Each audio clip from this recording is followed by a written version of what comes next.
Hi hello friends, నేను మీ దేవేందర్ని. మీరు చూస్తున్నది దేవన్న స్టూడియో. ఫ్రెండ్స్, ఈరోజు ఒక మూవీ గురించి మాట్లాడుకుందాం. సో ఈ మూవీ గురించి తెలుసుకోవాలంటే వీడియోలోకి వెళ్ళాల్సిందే.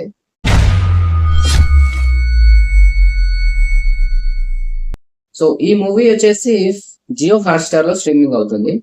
సో మూవీ నేమ్ వచ్చేసి తాయ్ కిజావి. సో ఈ movie Tamil movie, Telugu dubbing available ఉంది. ఈ సినిమాలో రాధిక శరత్ కుమార్ గారు ప్రధాన పాత్రలో నటించారు.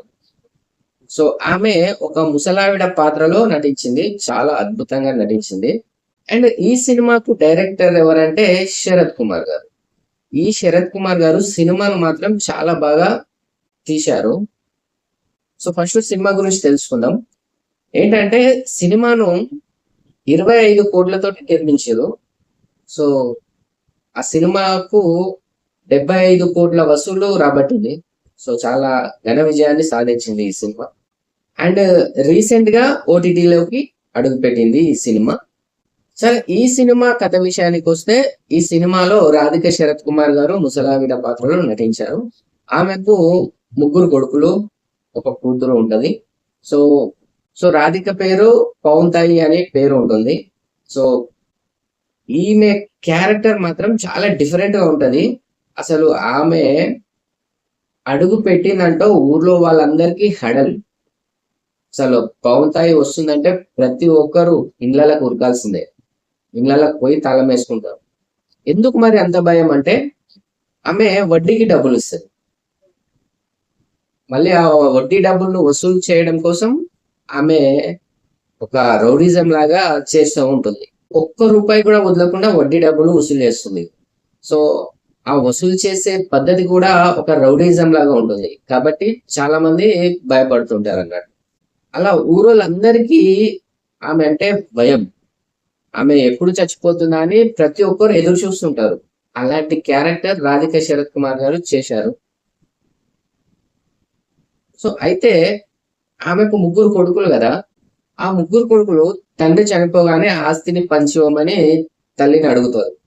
కానీ ఆ తల్లి పంచోది. ఈ ఆస్తి నాది, ఒక చిల్లి గవ్వ కూడా మీకు ఎవరికి ఇవ్వను, మీరు ఎవరు చెప్పుకోరు అని ఇంట్లో నుంచి పంపించేస్తారు.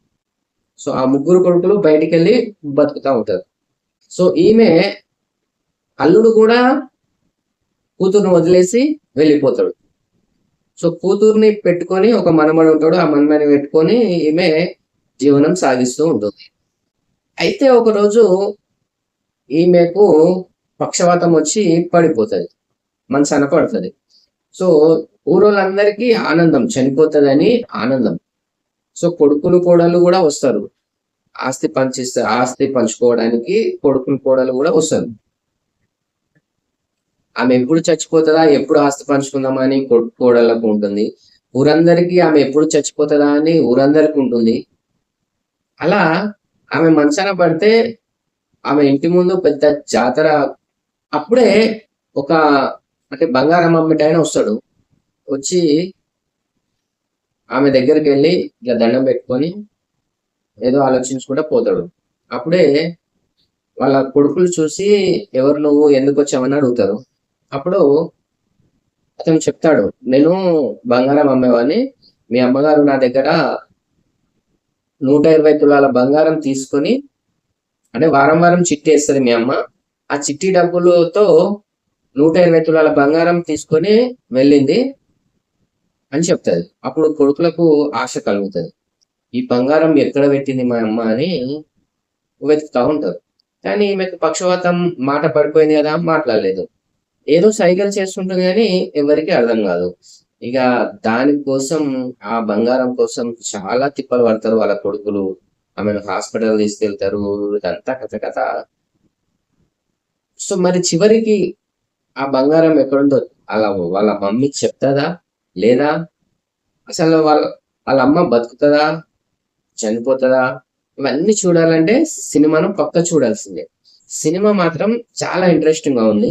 మనకు ఎక్కడ బోర్ కొట్టకుండా చాలా ఇంట్రెస్టింగ్ గా సినిమా ఉంటది. సో ఆ బంగారం కోసం వాళ్ళ కొడుకులు చేసే పని ఏదైతే ఉందో అది కొంచెం కామెడీగా, కొంచెం సెంటిమెంట్ గా, ఇవన్నీ మనకు ఒకే చోట కనిపిస్తాయి. సో సినిమా మాత్రం అద్భుతంగా తీశారు. ఈ సినిమాను తప్పకుండా చూడాలి. సో జియో హాట్‌స్టార్‌లో స్ట్రీమింగ్ అవుతుంది. ఈ సినిమాను తప్పకుండా చూడండి. కానీ చివర్లో ఒక మంచి మెసేజ్ ఇచ్చారు సినిమా గురించి. ప్రతి సినిమాలో ఒక మెసేజ్ ఉంటుంది. అలాగే ఈ సినిమాలో కూడా ఒక మంచి మెసేజ్ ఉంది. సో ఆ మెసేజ్ ఏందో తెలుసుకోవాలంటే సినిమాను తప్పకుండా చూడాలి. సో సినిమా మాత్రం చాలా బాగుంది.